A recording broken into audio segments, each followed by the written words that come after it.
ಏನದು ಭಿನ್ನರ ಟೀಮ್ ಅಂತಂದ್ಬಿಟ್ಟು ಇದರಲ್ಲಿ ಅಂದರೆ ಇವ್ರ ಟೀಮ್ನಲ್ಲಿ ಗುರುತಿಸ್ಕೊಂಡಿರೋರು ಕೆಲವರು ಇದಾರಲ್ಲ, ಅವರಲ್ಲಿ ಯಾರನ್ನಾದರೂ ರಾಜ್ಯಾಧ್ಯಕ್ಷರನ್ನಾಗಿ ಮಾಡಬೇಕು ಅಂತಂದರೆ ಯಾರು ಹಾಗಾದರೆ ಅದನ್ನು ಕೂಡ ಈಗ ನೋಡ್ತಾ ಹೋಗ್ಬೇಕು. ಯಾರ್ಯಾರು ಅವರು ಗೊತ್ತಾಗಬೇಕಲ್ಲ.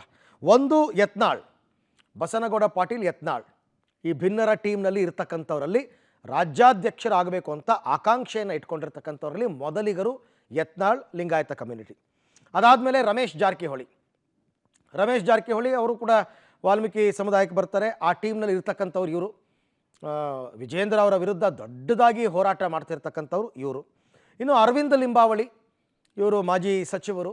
ಇವರು ಕೂಡ ಮೊನ್ನೆ ಅಷ್ಟೇ ಹೋಗ್ಬಿಟ್ಟು ನಡ್ಡಾ ಅವ್ರನ್ನೆಲ್ಲ ಭೇಟಿ ಮಾಡ್ಕೊಂಡು ಬಂದಿದ್ದಾರೆ. ಇವ್ರ ಹೆಸರು ಮುಂಚೂಣಿಯಲ್ಲಿದೆ. ಕುಮಾರ್ ಬಂಗಾರಪ್ಪ, ಮಾಜಿ ಸಚಿವ, ಭಿನ್ನರ ಟೀಮ್ನಲ್ಲಿ ಗುರುತಿಸ್ಕೊಂಡಿರ್ತಕ್ಕಂಥ ಮತ್ತೊಬ್ಬ ಪ್ರಭಾವಿ ನಾಯಕ. ಈಗಾಗಲೇ ಇವರು ಕೂಡ ಡೆಲ್ಲಿಗೆ ಹೋಗಿ ಕೂತಿದ್ದಾರೆ, ಕುಮಾರ್ ಬಂಗಾರಪ್ಪ. ಇನ್ನು ಶಾಸಕ BP ಹರೀಶ್, ಹರಿಹರ ಶಾಸಕ, ಇವರು ಕೂಡ ಭಿನ್ನರ ಟೀಮ್ನಲ್ಲಿದ್ದಾರೆ. ವಿಜೇಂದ್ರ ವಿರುದ್ಧ ಜೋರು ಮಾತನಾಡ್ತಾ ಇದ್ದಾರೆ. ಇನ್ನು GM ಸಿದ್ದೇಶ್ವರ್ ಇದ್ದಾರೆ, ಕೇಂದ್ರದ ಮಾಜಿ ಸಚಿವರು GM ಸಿದ್ದೇಶ್ವರ್. ಇವರೆಲ್ಲರೂ ಟೀಮ್ ಮಾಡಿಕೊಂಡೆ ಈಗ ವಿಜೇಂದ್ರ ವಿರುದ್ಧ ಫೈಟ್ ಮಾಡ್ತಿರೋದು. ಇವರೊಬ್ಬೊಬ್ಬರಿಗೂ ಇಂಡಿವಿಜುವಲ್ ಆಗಿ ಕಾರಣ ಇದೆ. ವಿಜೇಂದ್ರ ವಿರುದ್ಧ ಯಾಕೆ ಇವರು ತೊಡೆ ತಟ್ಟಿದ್ದಾರೆ ಅದಕ್ಕೆಲ್ಲ ಒಬ್ಬೊಬ್ರಿಗೂ ಕಾರಣ ಇದೆ.